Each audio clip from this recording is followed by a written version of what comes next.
You're about to give a bunch of atheists a tour of the Ark Encounter. How are you feeling?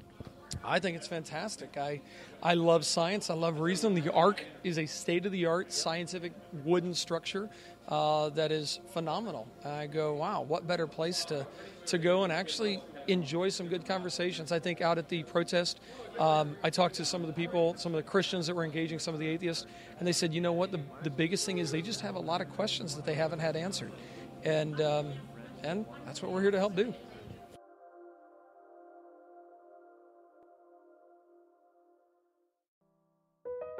My name is Matt Kovacs, and I'm the director of the documentary Who Do They Say That I Am? And in July 2016, I went on a tour of the Ark Encounter with Eric Hovind, David Smalley, and Tri-State Freethinkers. I think it's right at 500 to 550 feet. It's a very impressive structure. When you get up there, you're going, okay, you got to give it to them. It's amazing. I mean, it's absolutely amazing. At the end of the day, you got to give it to them. Eric Hovind is the CEO of Creation Today. Tim Chafee is the content designer at the Ark Encounter and Answers in Genesis. They both took 40 atheists on a tour of their life-sized replica of Noah's Ark. Right now we're on the bus going from the ticket booth up to the Ark Encounter itself. Thanks to Eric Hovind. All right, we are on a bus headed to the Ark with a group of atheists. Come on, say it louder. With a group of atheists. Yeah. Hey, I want to find out afterwards what some of you think about some of the things presented in the Ark. And your tour guide today is going to be Tim Chafee. How you doing, guys? Tall man Tim Chafee. Hey, guys. Tim had the privilege of writing all the signage inside of Noah's Ark. So if you got a question, Tim will have an answer. If he doesn't have an answer, Tony will have an answer. That's right. Tony doesn't have an answer, you will have an answer? Is that, or you will not have an answer? Okay. What Tim's educational background is. Okay. I did my undergrad at a Bible college in Minnesota, and then my MDiv and my THM are from Liberty Seminary in Lynchburg, Virginia. So I did my MDiv specialized in apologetics and theology, my THM in church history and theology, and my MA is from a school in Atlanta that's in biblical study and theology. So I'm not a scientist, but my training is all Bible, theology, apologetics. Cool. Why didn't you hire a professional writer to do the writing? Well, I get paid to write, so I think that makes me a professional writer. They paid you to write, so that makes you a professional writer? How do you classify a professional writer? I mean, I'm an author. I've written about a dozen books, and I was a writer and editor in our web department before I took on the content manager position. Tim is standing at the front of the bus taking questions during the less than 5-minute drive from the ticket booth to the actual Ark itself.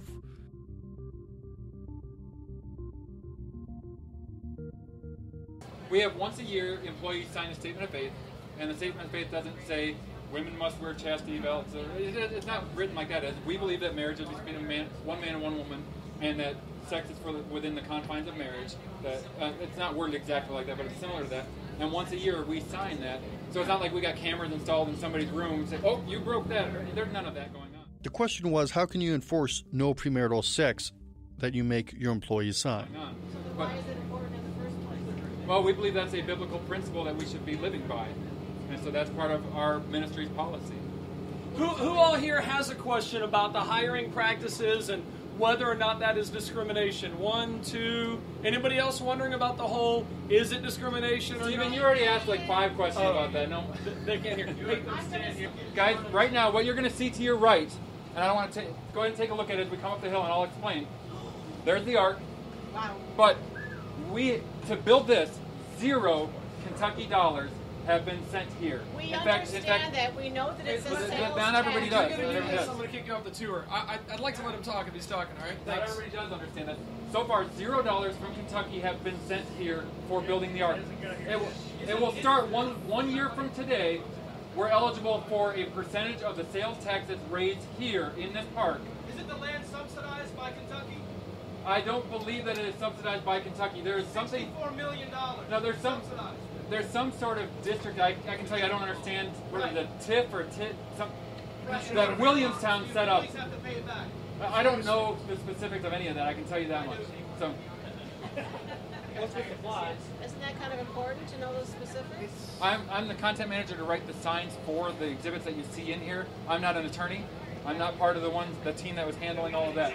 I do know with the sales tax rebate program or tourism rebate. I understand the specifics of that.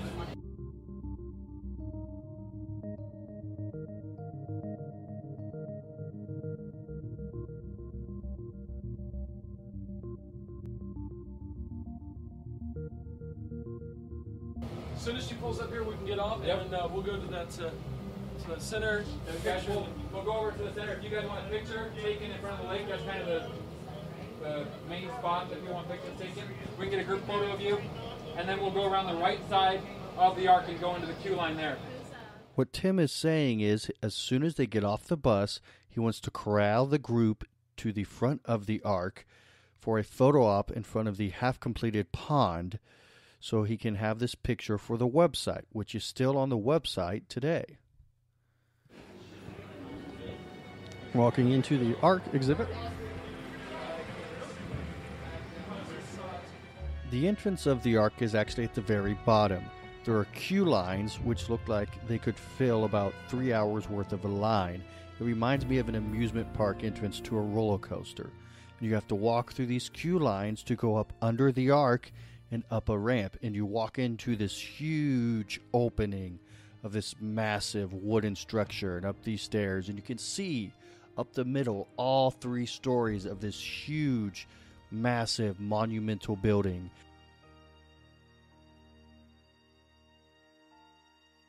So what are we looking at here, Eric? I don't see any bent wood. How do you know that's cut? Eric Hovind, who I was mainly trying to follow around, him and David Smalley are having a conversation about bent wood. Smalley makes a point there's bent wood, and that technology is just too advanced and really unreasonable to assume Noah could have used bent wood. What was the issue with the bent wood? There's no bent wood there. Why is that an issue? He was just asking about the bent wood. No, there's got to be on the front. Some of our crew already took off that way. So this is the first floor show. We're going to be walking through past some of the animal enclosures. The look on the group's faces right now is ecstatic. I can tell they're actually impressed by the way the structure looks. And Tim is walking around pointing out different exhibits, future exhibits that aren't complete yet. And which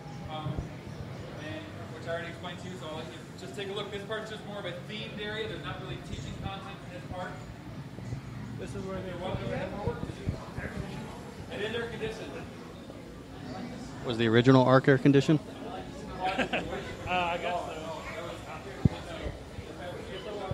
Like the largest timber frame structure in the world. This is what we're talking about with these large, heavy timbers. It doesn't mean that there's no steel or anything inside the ark or iron or anything like that. But it just means the certain type of construction that we used is called timber framing, and this is the largest one in the world like it. So, but you can see how large these are. And they were harvested from dead standing forests out west. So it's not like we were, wrecking the environment to cut these things down. So it was intended to be a green project as much as possible. Tim and Eric are obviously proud and wanting to show off this massive structure. And the look on the faces of the people, again, are just like, I can't believe they did it. They actually built Noah's Ark. How many years did it take this Ark, not the biblical Ark? Yeah, what do I think of it? How long did you take to build this facility? We broke ground on May 1st of 2014, and the structure itself that we're standing on really didn't start to go up until just over a year ago. So fairly quickly. Yeah, pretty quickly. It was just over a year since the first, what we call a bent, which is this pole connected to that huge beam going all the way up, half on one side. That's called a bent. That first one was placed about 13 months ago. So maybe you address this in the tour, and if so, you don't have to answer right now. These are all the animals' cages. How did he feed all these animals? Are you going to address that in the tour? That's what we're going to talk. Well, notice how we have feeders on each of these. You could have food and water in these. So little animals like this in here, you wouldn't need to fill it every single day, maybe once a week. So it's something that if you have 8 people managing less than 7,000 animals, you can get through that each day or each week, whatever you have to do. But we have some systems up on the second floor to show how to automate that a little bit as well. Using their technology at the time, I assume. Well, as best as we can guess. We're using like some farming technology methods known from the 17 and 1800s. So not like modern marvels and all that kind of thing, but something that farmers have been using for a very long time. We'll meet each one of Noah's family members once per floor, is the idea. So here we have them praying. We think that's a natural thing for a believing family to do when the flood is just getting started. So you get to see each of the family members. I know, guys, some of you guys will have questions like how did he feed the animals, how did he care for them? We're covering that as we go through the tour. So if you don't see it answered by the end, make sure you ask me and I'll be happy to answer. If you guys want to go on ahead, I'm sorry, you can. There's a lot of typical questions that you guys ask. How did Noah feed all the animals on the ark? How did he feed them? How did he water them? What about?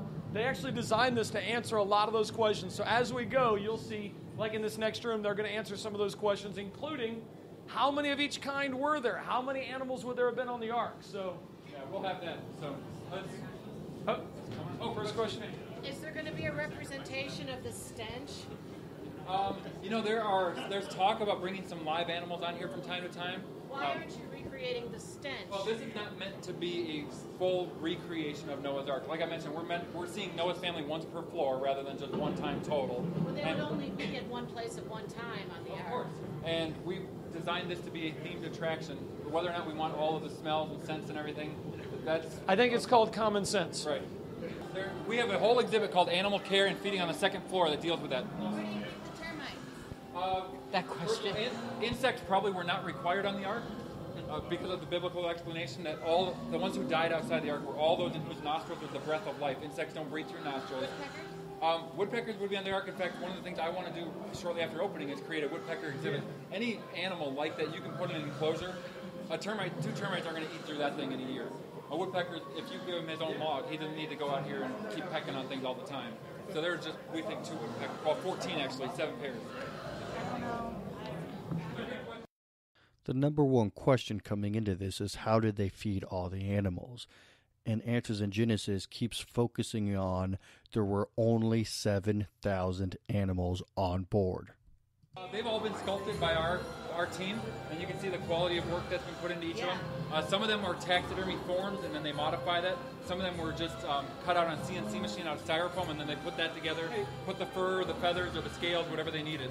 I want to explain a little bit about that, why some of the animals look the way they do. So on the second floor, there's more animals, and these animals are very well done. If you've ever been to the Creation Museum or seen the pictures of the Creation Museum, their animatronics are one of a kind.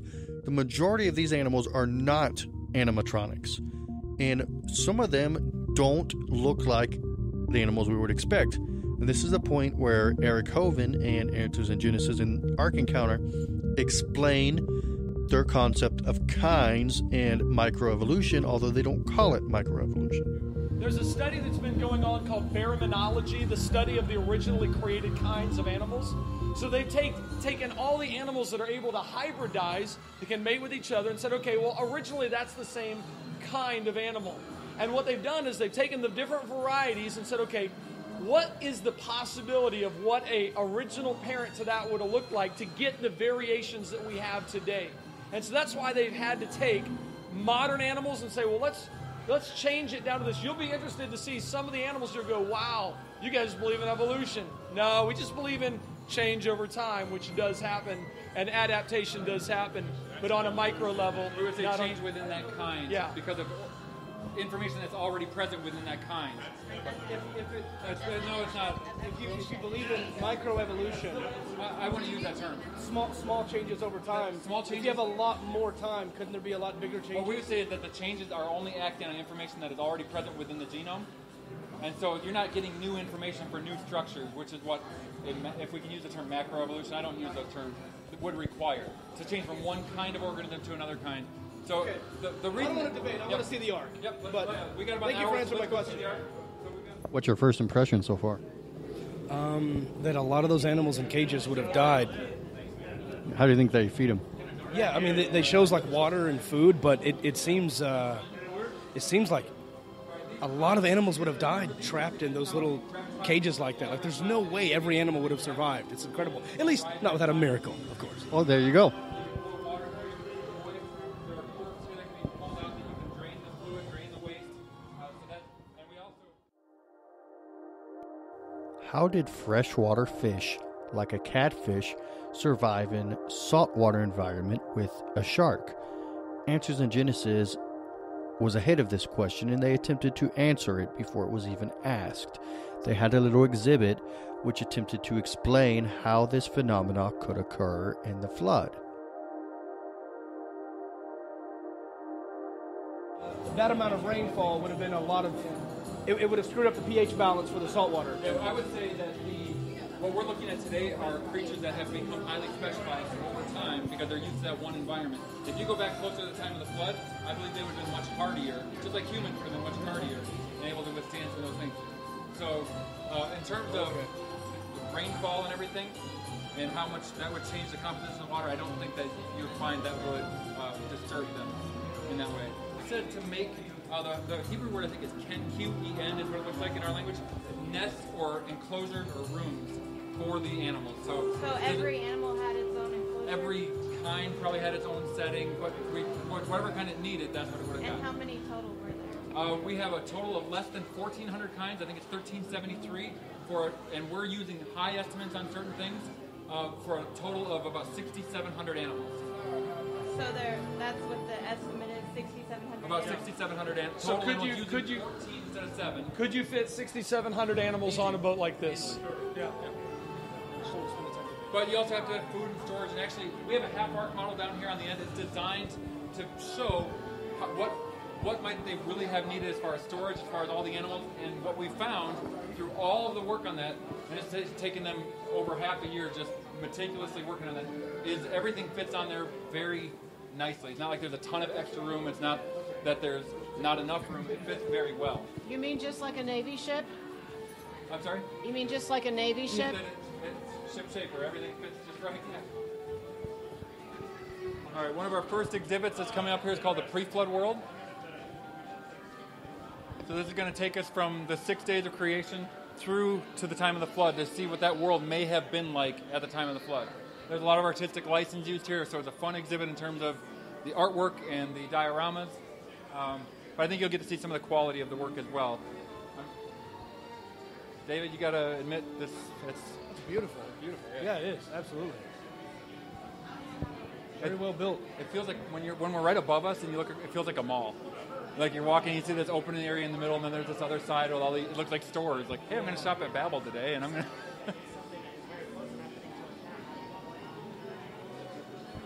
So this is the Pre-Flood World exhibit, and I guess I'm going to meet you on the other side. We got a large crowd that I don't want to block traffic. People don't. It's self-guided usually. You don't usually have a tour guide taking you through it. So you guys are fortunate today that you get to have, or unfortunate depending on what your view is. So you wrote all of these? What's that? Did you draw these or just write? Sorry. I wrote. My job was to write the wording for all of the signs, and then an artist named Justin Gerard did all of the artwork in this exhibit. We have different artists for different exhibits. Each exhibit will have a different look and feel to it. But this one, what we want to show is a perfect world breaking and then descending into darkness, and we're going to see that as we go around and get a glimpse of what that pre-flood world may have looked like when God sent the flood. Again, artistic license because the Bible doesn't describe everything for us. I think it's Justin Gerard did the artwork. What did the pre-flood society look like? That was what this exhibit was all about, an artistic representation of the technology Answers in Genesis thought pre-flood society used. So polygamy is bad, but what about incest? I mean, that's what happened at the beginning, right? Is Yeah, I wouldn't. Well, here's the thing, and maybe we'll talk as we walk. Okay. The reason I have 3 sisters, I know it sounds terrible that to even, it's gross to me too. But the reason why incest is outlawed in so many countries is because brother and sister share a lot of the same genetic mistakes, and the children will have problems in the offspring. If that wasn't the case, that would not be outlawed in a lot of places. We have what's called genetic load. The further and further we go, the more and more genetic mutations we accumulate. If you go further back in time, toward the beginning, toward the first people, you would have fewer and fewer and fewer of those genetic mistakes. Therefore, you would not have the same problems. In other words, you're saying that not if you were the last man on earth. Well, I am. Yeah. The last and the first at that point. Why is music on the descent into darkness? Well, same reason for civilization and metalworking. There was a sign at the very beginning that you probably didn't see that said, these things in and of themselves are not evil, not wicked, but they can be used that way, and that's what we're depicting. Metalwork is like creating weapons. Yeah, like metalworking, you can create farm implements, no problem. If you're creating weapons to go and murder people, not good. And so that's what we're trying to show, is that in that way they were used for bad, but it doesn't necessarily mean that those things in and of themselves are bad. And that first sign explains that. I understand. Yep. So you clearly don't hold to the hypothesis of like the theory of like pre-flood had super good technology and things like that. It looks we like don't hold to that. Like we don't say that the pre-flood had levitation and way better than what we have. What we wanted to do as far as the technological level was use something comparable to like ancient Rome or the classic Greek period, where you could have civilization, you could have these structures, you could have laws, but people are still very decadent. And so we thought that fit pretty well, and that's what we went with as our model.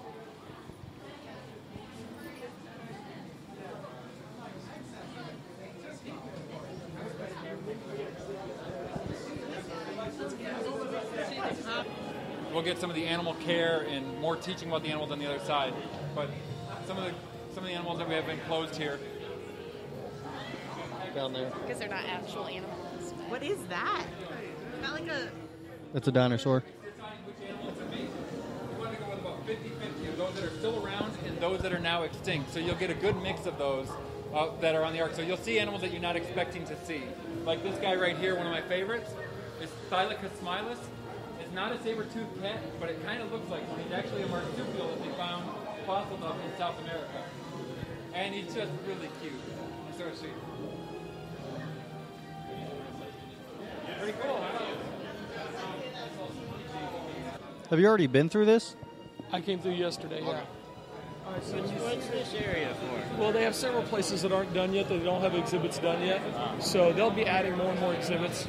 What are your thoughts on just this year's size? Knowing, look, 6,700 animals is what would be necessary. What are your thoughts on the size and how much volume this thing would hold? I mean, are you getting is it like, okay, this is a lot of space. I mean, are you like... It is a lot of space, and I think...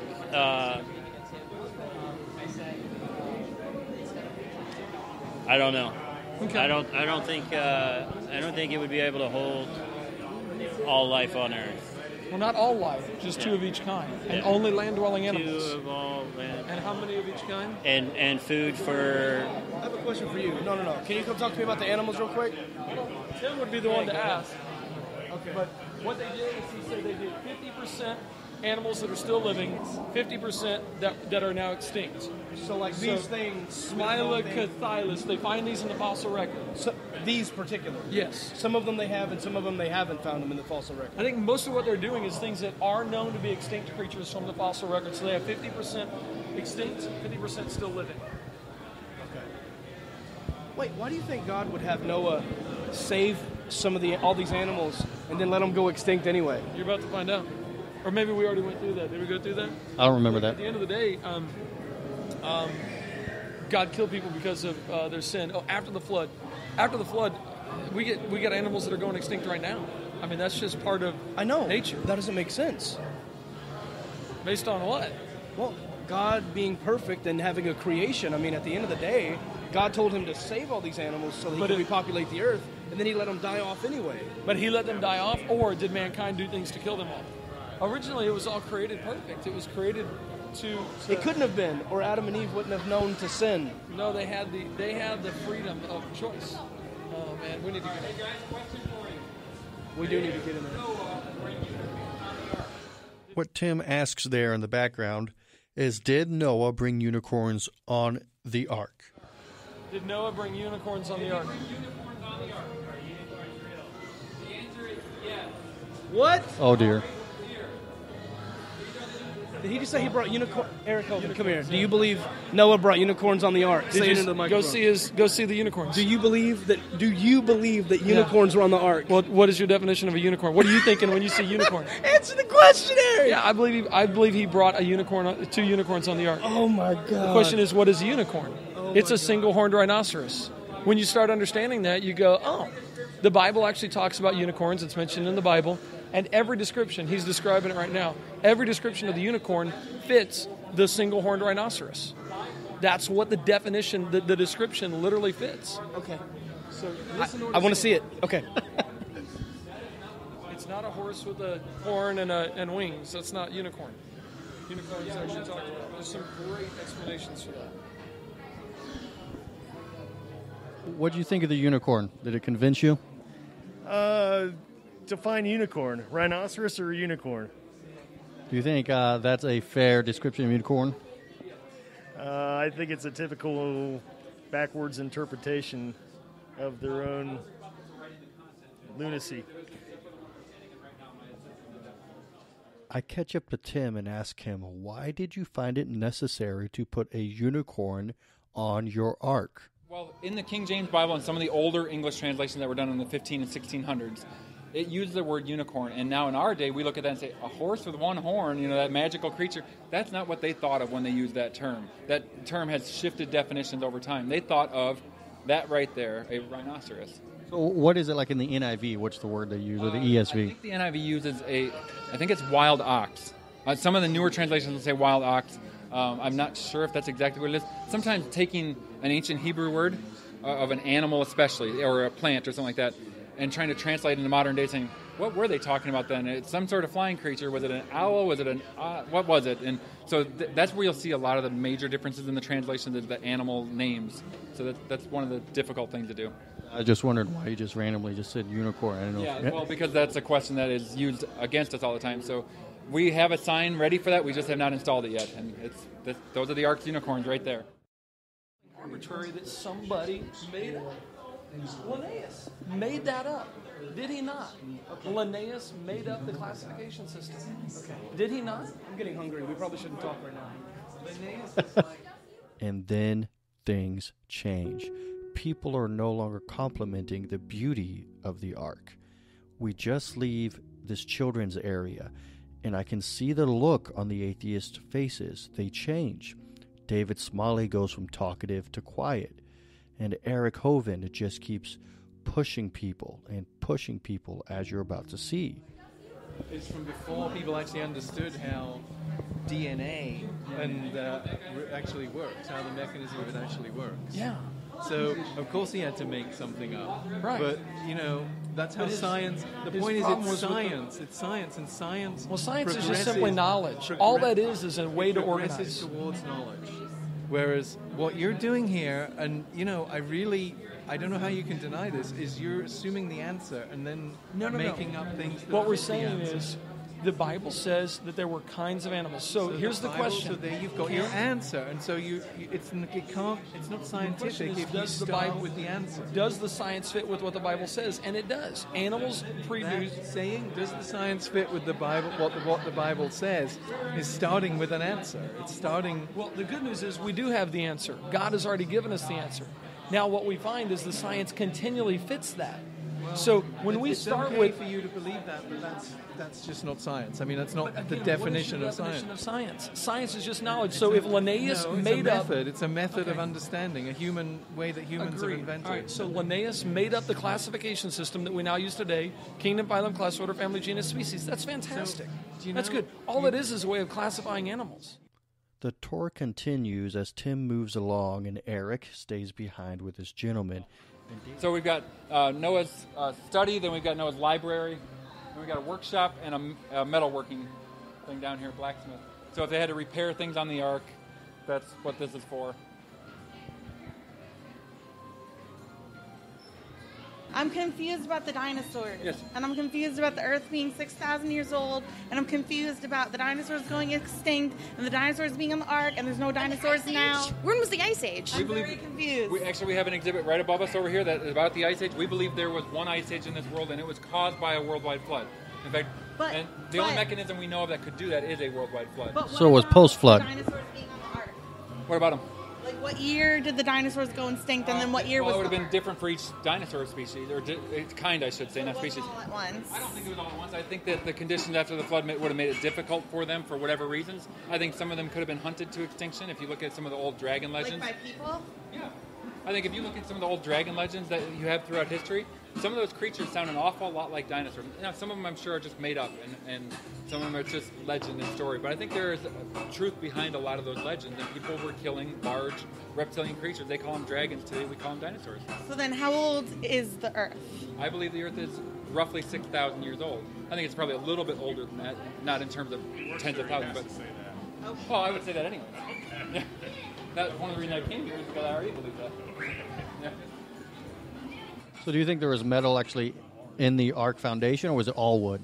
That's a good question. It wouldn't surprise me if they used some metal bracing, that kind of thing, to support things. In fact, this is our Who Was Noah exhibit, which explains like a fictional backstory of how Noah may have acquired the skills to do what he did. And when I developed that, we made Noah a shipbuilder as part of his career, learning that thing. And in our story, we've written, the first novel's done, we're doing 3 novels on it. It has him looking for somebody who would teach him how to work with metal so that they could use that to build larger boats.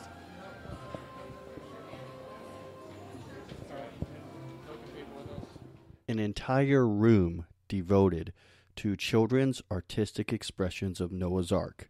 The type you see with the giraffe hanging out the side and a tiny little boat and the oversized animals, the bath toys, the books. Answers in Genesis and Ark Encounter take offense to such expressions of the Ark itself. And this, again, is another area aimed toward children, to teach children this is the false interpretation of Noah's Ark. And we at Answers in Genesis and Ark Encounter are presenting the actual scientific version of Noah's Ark. Yeah. Because it's not these animal as types. far as, is it wrong, like, is it evil to do it, or is it wrong, like, that's not the right way to depict it? It's incorrect, yeah. The animals depicted are incorrect in those toys. Yes, the way that they look, and also the size in relation to the Ark is wrong. The Ark always looks like an overloaded bathtub. So do you and sell, this would be do the you size. sell animals, like more like animal kinds here? Like, I think that's the plan down the road. Some of the ones that we sculpted, they're sending as like models that they would produce that way, yeah. So these fairy tale here, that would be considered incorrect by you? Yes. And that's what the purpose of this exhibit is. It's, look, guys, as Christians, showing these things, it's like you're telling the world, hey, this is a fairy tale. So It could never work. I wouldn't say that's blasphemous. I think that a lot of people who make that have good intentions in doing it. They want to teach children about the Bible, but if they're not very clear in what they're saying, they're sending a mixed message. Because we're saying, this is what happened. I know it looks like a fairy tale, and they never correct that. And so if they would show them the Ark this size, they would say, oh, they could fit a lot of animals on that boat. Instead of having the giraffe look like it's barely able to fit. I got to tell you, this was all fun and games to me until about 15 minutes ago when I went to the kids section and saw the stuff that they're trying to pass off as science. That bothers me.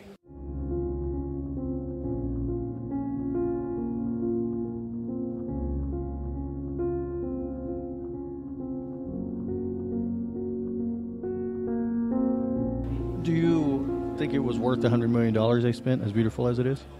Absolutely not. I think there's way better uses of that money. I know a lot of people who struggle and suffer, and there are people out on the street, and here we are spending $100 million on an artistic representation of a disgusting event. If it even, it didn't happen, but it's just the story is disgusting. Do you think they sugarcoat it here, or do they do a good, accurate representation of exactly what happened? Oh, it's certainly sugar-coated. They have all the sounds of the animals, but they don't have the sounds of the thousands of people dying outside. Fair enough. A lot of people don't understand just how awful this is and just how big of an enterprise this is.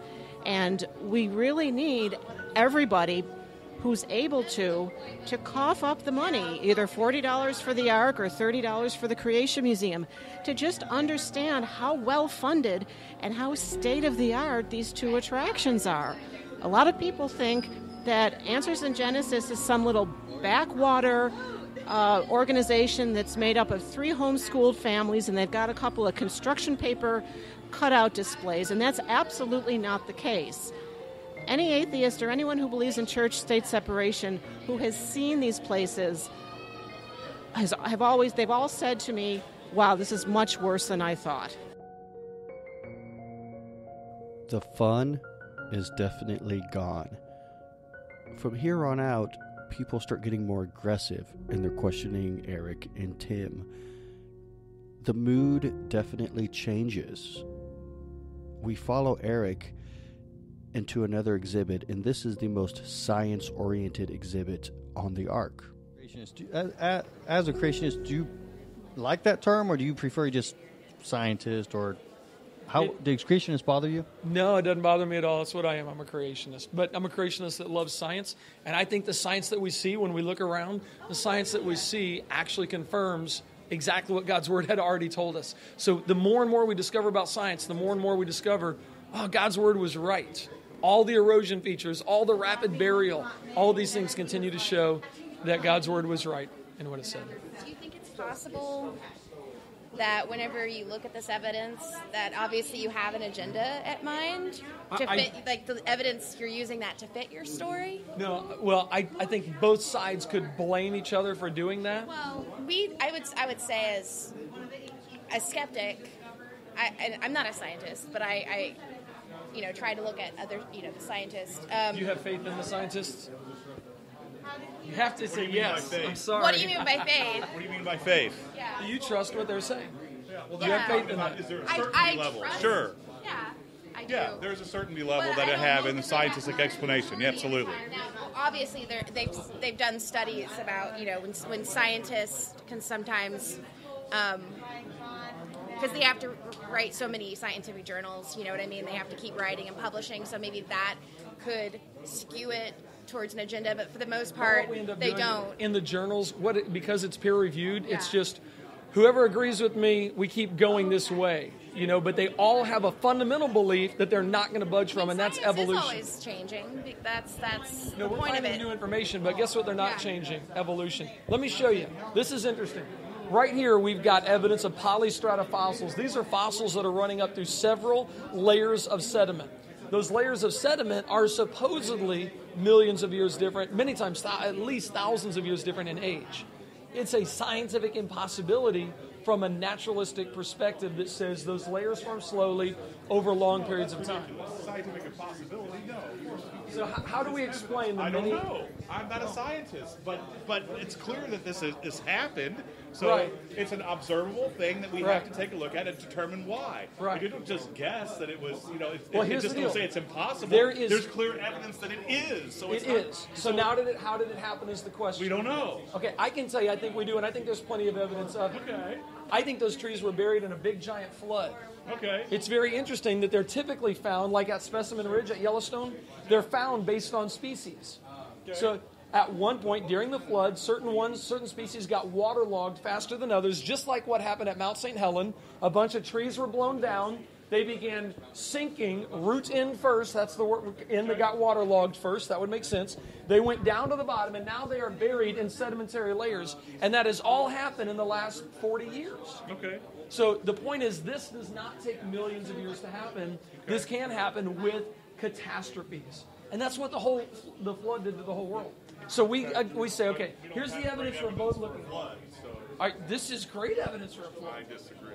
Okay. But I don't know what caused Here's this. more great evidence. But I don't think that this is evidence of a flood, number one. And secondly, I think there's plenty of evidence that there wasn't a flood. Okay. All right, well, we'll keep looking at it. All I can do is keep showing it to you. All around the world, hey, this is interesting, guys. Come here. So our problem is not how did Grand Canyon form. Our problem is how did we remove another mile of strata on top of Grand Canyon? When I was there talking, somebody said, a flash flood? I said, oh yeah, a big one. And it was a big one. The exhibits don't even seem fun anymore. How did Noah get water to give to all of the animals if it's raining salt water from the flood?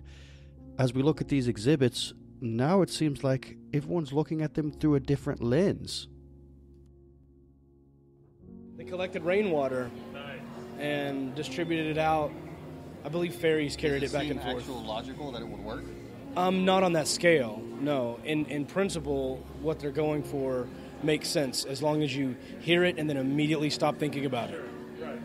It's one of those answers. Just like this exhibit here. Yeah. There's plants being grown indoors. But, And my daughter walked up to me, and she just said, they had 8 people taking care of 7,000 animals. And plants now. And then she just shook her head. It's just... We were at a zoo. We were at the Memphis Zoo just a couple of days ago, and there were probably, 150 zoo staff there running around taking care of maybe 50 animals. So she's 12 and she's asking these questions. Right. Yeah, she's concerned. She's concerned that people are going to come in here and believe it. Especially the like there's alligators or types of alligators and crocodiles. Like how do you have like water for that? They can dry out. Like they'll get dried out. Like I don't understand. The alligators had no water. There was just they were in a cage like they would be a bird or something. It was just. I asked on the tour. I said, why does it show on the 4th day the sun was created, but the third picture of the 3rd day shows that there's sunlight? He said, well, God just said, let there be light. He didn't say it was the sun. So maybe God himself was the source of the light. So God created his own light? Yeah.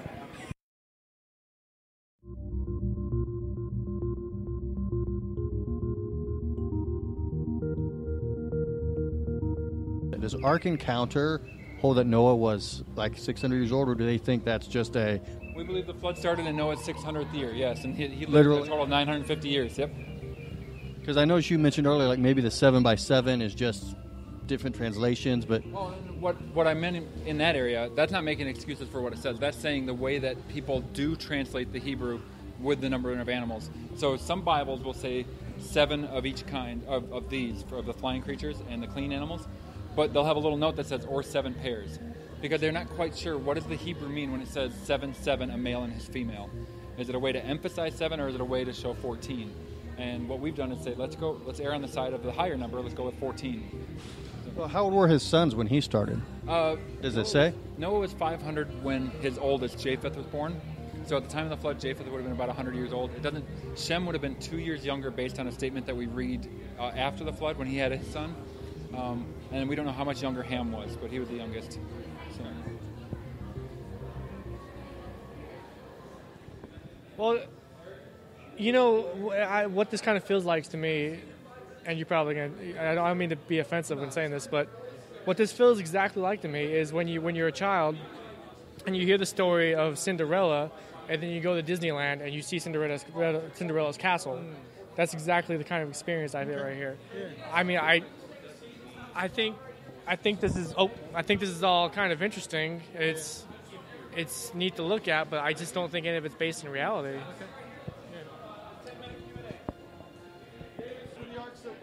What do you think of the Ark, sir? No comment. Go ahead. It's an embarrassment. I don't know. I appreciate you spending the money, so thanks for bringing me. It's interesting and very well done, I'll say that. What do you think of the Ark? I think it's a fraud perpetrated on our nation by people who are unfortunately misguided somehow, but I don't understand how people can have such a negative view of science or a distorted view of science. No, not science. The whole Ark was built with science and reason, so it's not a negative view of science. It's a different perspective on what the science means. So we all have the same science. You're dealing with the facts. I'm dealing with the facts. The science doesn't change. Our interpretation is what changes. No, I think that the method that you're using is not scientific. I think that's different to facts. I think that science is a method of understanding the world, which is based on forming a hypothesis and testing it. And you know what you can't prove with the scientific method? The scientific method. That's the problem. That's not a problem. That's not a problem because science does what it does. It doesn't claim to do anything other than what it does. Right. And so it doesn't claim to be philosophy. So when I point out the stratified layers, when I point out the polystratofossils, when I point out that evidence, the science that we see today, what do you think of that? I'm not a geologist, and neither are you, sir. Well, do you want me to get the PhD geologist on staff here to talk? Would that make the difference? Because I don't think that would make the difference to you. I think well, I tell you what. I mean, I'm going to ask you a question, which is that if you you respect the views of that geologist, but let's say this building, which we're standing in, was built and 99 engineers said that it wouldn't stand and one said that it would you trust the one? Because I wouldn't. And that's what you're doing by talking to a geologist who is also a creationist. It's So somebody you're who... That's called the no true Scotsman's fallacy. Well, you don't believe the Earth is old, therefore you're not a real geologist. You're not really in the same camp. Again, they all have the exact same evidence. It's the interpretation of the evidence that makes a difference. I mean, I'm from the Scottish borders, so and I've heard of that philosophical idea. But I wasn't saying that his views were invalid. What I was saying is, who would you trust? I mean, you're asking me to trust one person out of... I mean, I don't know how many geologists are creationists, but it's not very many. There's still quite a few. And it's... Well, I mean, okay, we live in a big world. There's quite a few, but in terms of a proportion, sir... I'd say over 1,000. Over 1,000. That's not... These aren't dumb men. These aren't... I mean, how many would it take? Is it 51% and you change your mind? 49? No. For something to be like a... What's the percent? For something to... I mean, there are... I mean, I don't know if you've noticed this about people, but there are also like people who are just crazy. There's a proportion of us who, I've met many of who them. are not rational. And you know, you can get through, you know... So you said geologists that believe in a young Earth are crazy. I mean, it's hard for me to see how somebody can wake up in the morning and say that they're using the scientific method, but yet start with the Bible. You're starting with the Bible, and then Everybody you're has a starting point. Everybody has a starting point. But the starting point of a scientist is ignorance. Okay. Well, no, you can't be. It's not ignorance in your senses. It's not ignorance in your reasoning. You don't start with ignorance. Well, by ignorance I mean lack of information and lack of a theory. I mean, in science you're trying to establish a theory. So you know, when a scientist starts to do that, they are in fact ignorant. And that's of where that. I think creation scientists have an advantage, because they go, if God created the world, what should we expect? If he created it in 6 days, what should we expect? And you start looking and you go, look, this fits. You make a hypothesis. The Bible's true. If that's true, we should expect to see symbiotic relationships. We should expect to see no evolution and transition of forms. We should expect to find things already created. We should expect to see epigenetics and variations within kinds adapting to the world, because God said, go fill the world. So I can do science as a creationist just as well. Yeah. I mean, I don't know. I was talking to one of you guys. I don't know if it was you, Eric, but the actual... It's actually how you can think that it's a special belief. Creation? Yeah, to base things on. I mean, I'm going to put something to you, and you know, maybe you do this for a living. I don't know, but so you maybe have an answer for it. But it's how it seems to me is, if there are so many different stories that people came up with, I'm talking about religions, how do you know that yours is the right one? That's where you got to do the test and find out. Is it internally consistent? Does it meet the criteria? You got to go through doing it. I have read the Bible, and there's a lot of contradictions in it. And there are, I know for a fact that... I wouldn't call them contradictions. I know for a fact that there are a lot of Christians, I mean, people who are heartfelt Christians who disagree with this en masse. Yeah. So now it's a matter of, okay, what's the truth, and how do we find that out? Yeah. And what I try to base my life on is what I think is most likely. And what I think is likely is that this is an amazing kind of story that people made up, because at the time they didn't have science. They didn't have... So you would rather believe in some form of the universe came from either as eternal or came from nothing. I don't know if I would rather... Life. You would rather believe that than believe that God created it. It just seems more likely. Because, you know... Hang on. It's more likely that it made itself than God made it. See, that to me, I go, now we're not even dealing in reality. Come on. But, Eric, what about the who made God problem? That's the same problem as saying the universe came from nothing. That's only a problem if God was created and he wasn't created. Well, he is eternal. That's the question. Kind of like, have you stopped beating your wife yet? The question assumes something. where did God come from assumes something. It assumes God came from somewhere. Okay. So it's actually your rejection that the universe came from nothing assumes that that's a question which is valid, but and the science maybe it isn't. agrees with that. The science goes, look, it seems to me the universe came into existence instantaneously from nothing, which is what the Bible says. Well, it's exactly what the Bible says. God spoke it into existence. The science agrees with the Bible. I don't think so. I mean, I don't In think the I beginning, don't. God, and everything we've done to date is to show, look, the universe came to existence from absolutely nothing. This is 100-year-old science that they're discovering is true, is real, is right. What about the,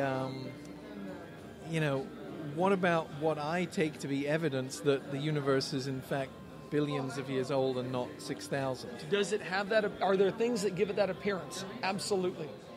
Why do you think, even though they claim to be Christians, whether you agree with them or not, and they claim to be followers of the Bible, that most scientists disagree with these statements? Well, again, how do you classify scientists? There's a lot of scientists. I had one of my signs out today was nothing but a list of scientists that disagree with the evolution worldview, disagree with the millions of years. So now it's, okay, you got scientists that say millions of years, I got scientists that say thousands of years.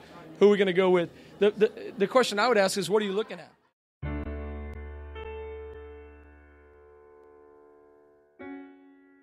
So the tour begins to come to a close, and Tim gathers everyone in a circle and begins doing an impromptu Q&A.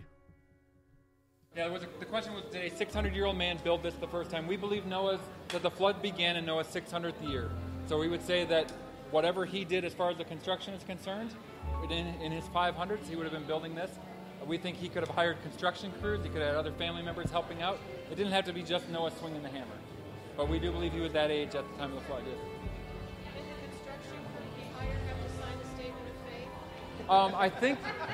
I think the way Noah financed it was with a loan from the bank. Hey, I'll pay you back after it stops raining. I'm kidding. Yes. No, in fact, our construction crews did not need to sign a statement of faith either. I have a picture taken from outside the ark with the flying spaghetti monster on the back of the car with the ark in the background. So, right, they're contractors. We allow them to work on, and they were happy to do it. On, how is this possible? There's some real questions. Let's forget the whole discrimination thing. I know you're hung up on that. Let's forget that. Let's move to, okay, I believe Noah really built this boat. Not this one. He really built a boat. God really brought two of each animal on board. You can look around and go, man, there is lots of room on a boat, the biblical proportions, the size of an ark. What kind of questions you got? Okay, so did Noah have to go around and corral the animals, or did God just say, go? Did he just say go? I don't know what exact word he used, but when God tells Noah about the flood coming and he says to build an ark, then in Genesis 6:20 it says, two of every kind of the land animals, the flying creatures, the crawling things, they will come to you. So the Bible says the animals will come to Noah. It doesn't say Noah had to go to Australia, get the koala, get the kangaroo. So did they all swim? I don't. Koalas are in Australia. How did they get? They're in Australia today. We don't believe Australia existed. With all apologies to my boss, Ken Ham, I don't think Australia existed before the flood. We believe there was. Pangea? Yeah, we believe there was one continent prior to the flood. Genesis 1 talks about how when God created the dry land, he said all the waters were gathered together in one place. Seems to indicate all the land was together in one place as well. So that we would take that as our basis for saying there was one continent prior. So we have a similar belief in that. We just have a sped up time scale as far as how quickly things spread apart. We think that happened during the flood. You got a question behind you. Oh, yeah, I'll go here. All right. And then Talissa, you're next. How's that? Is there scientific evidence of people living that old? There is one other document from ancient history that does have people living even a much longer time, and it's not from the Bible. The Sumerian Kings list actually has them living 10,000 years. And then there were 10 generations, and then a flood. And then people started living shorter. That's actually from ancient Sumerian documents to say a very similar thing. Now, I think that they've inflated the ages vastly. I think Genesis 6:3 tells us why people don't live that long anymore. I think it sets man's limits at 120 years, and we see that today, that we're not passing 120 years. So, can I get a picture of a guy who's 900 years old and say, hey, I don't have that. But So, Talissa, you had a question. Yeah, so I'm whole predator and prey thing. Like, as the animals were all going onto the boat, did the lions just not decide that they wanted to have lunch and eat deer? You know, I think the best way to think of how did Noah feed like the snakes and the big cats. We don't think they were lions. We think all the cats are one kind. What she was trying to ask was, what do you do to separate the prey and the predators? What if a lion gets hungry and wants to eat a deer? How did you bring enough food on the ark to feed the meat eaters? You just put them underneath the rabbit cages. I'm just kidding. I'm kidding. All right. If there were carnivores on the ark, okay, because there are some animals today, like lions, that we would think are carnivores, but there are some lions that haven't eaten meat. There's a lion named Little Tyke that never ate meat, and it was healthy. It was just fine. Man was not permitted to eat meat until Genesis 9:3, and it's probably the same thing for the animals. But we do have evidence in the fossil record that there were animals killing other animals prior to the flood. So we think that did happen. We've made provision for it. That how could they feed animals that needed meat? How could they feed one that ate insects? We've thought through all of that. And there's several different ways to preserve meat. You can do it through pickling. You can do it through drying. You can do it. Some of you guys would know better than me because I just like fresh meat, cooked. But we do have a sign in the Animal Kinds exhibit that goes through that and explains that. So, yes, Becky.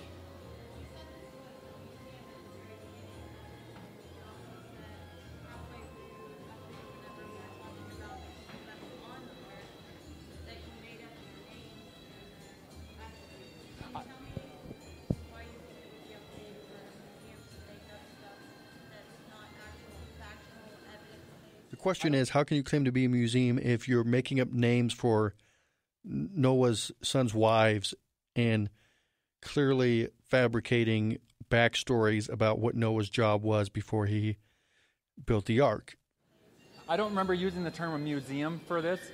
I call it's a themed attraction. We do have some exhibits that are museum-like exhibits, but it's designed as a themed attraction. But even if it is, when we talk about their names, we have a sign right there that says artistic license. We're telling you we're using artistic license. Same thing's true when you see Noah. We don't know if Noah looked like that. Any of the people, we don't know if they looked like that, if they dressed like that, if they sounded like that. They didn't speak English. We haven't speaking English. So there's certain things that we understand. It's artistic license to get the message across for people to understand. But I would say that museums all over the country make things up. Now, we might disagree with how much of it, but we could look at some of the natural history museums. There are things in there like Lucy's feet are made up. We have no foot bones or toe bones or anything from Lucy. And what do? They put human feet on her. So they base it on the idea that Lucy is evolving into a human when they could have used more like a chimpanzee-like foot, and they didn't. Where did the name Ariel? All right. I explained over there the different names. Kezia comes from the book of Job. Emthara comes from the book of Jubilees, which is not part of the Bible. It's not an inspired book of the Bible, but it was a popular book. Ariel and Raina came from our team. I asked people to submit entries. What names would they want? One of our guys loves Disney. He said Ariel, and I said, well, we can't just put Ariel on there and make everybody think of a mermaid. But Ariel, that name itself, is a Hebrew name. And so we thought, well, that's cool. Let's change it up a little bit, and we'll use that one. So that's where that came from. Last question. Oh, God.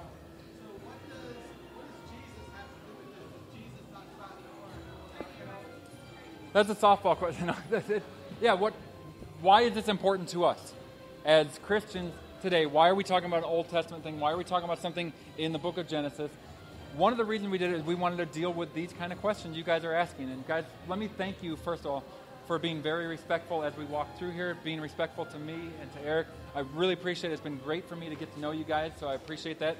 We wanted to be able to deal with these questions in a way that people will find appealing and they can enjoy it as they're here, but also not be afraid of some of those questions.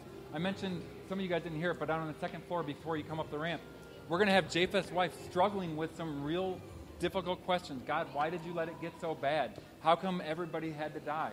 And trying to wrestle with those questions, because those are natural questions that I think somebody would be asking if they were on the ark. So we want to deal with that. But ultimately, the main reason we want to do it is all the way down on the other end of this ship, because Jesus did talk about the ark. He did use the flood as a reminder of his coming judgment on this world. And I know you guys don't agree with what we say on that, but ultimately we want to point people to Jesus Christ. He talked about Noah as a real person, that he really lived. And ultimately this is a reminder for us. The flood, I know sometimes the term genocide gets thrown out there. That's not actually the technical. If you look at the dictionary definition, the flood is not genocide. Genocide is targeting a specific group. The flood was a judgment on mankind, and it's a reminder of the coming judgment. And the ark is a symbol of God's mercy for those that were on board. So those who went into the doors of the ark were spared. We believe that those who will be spared from the coming judgment are those who place their faith and trust in Jesus Christ. Because we believe he died on the cross for our sins, and 3 days later rose from the dead. And my faith is rooted and grounded in that, not in whether or not I can answer every single question about the Bible. It's, did Jesus Christ rise from the dead? Did he die on the cross, and did he rise from the dead? That's what my faith is in. I believe he did. I wrote an entire book just about that. Hey guys, I know some of you have to head out to the rally. If you want to continue, we're going to continue the tour. Real quick instructions on if they need to leave right now, or if some of them need to go. If some of you need to leave, we're going to be heading down to the other end slowly. You guys can go quickly down to the ramp and just work your way down the ramp until you keep on going, and you'll go through the gift shop that'll exit you out on the ground floor. And then you'll go back to where we got on the bus. You'll board the bus, and that'll take you back out to where your vehicle is. So, hey, thank you. You got to go right away? Yeah. I hope to see you guys at the rally today. Hey, Talisa, good. Nice question. Really good to meet you. Good to see you, Talisa. Dude, I'll see you in a little while. You're welcome. Hey, thank you for coming. Thanks, guys. Thank All you. right, anybody that wants to stay with us on this tour, we're just going to slowly go through these next several exhibits. Hey, you're welcome. Thanks You'll for coming. still be out in time to make Maybe it I should to get some dinner writing and the tips rally, all right? Editing tips.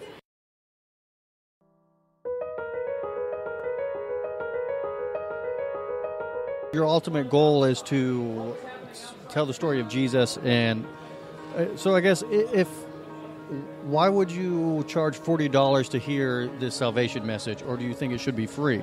Well, the salvation message is free, and it's something that we have proclaimed on our website over and over again. In fact, nearly every one of our articles will end with a gospel message. So that is something that is free. In order to employ workers who feed families and live in this area, buy homes, and pay taxes, they need to have an income. So that's what the admission price goes for. It's not so that we can sit back and just get wealthy.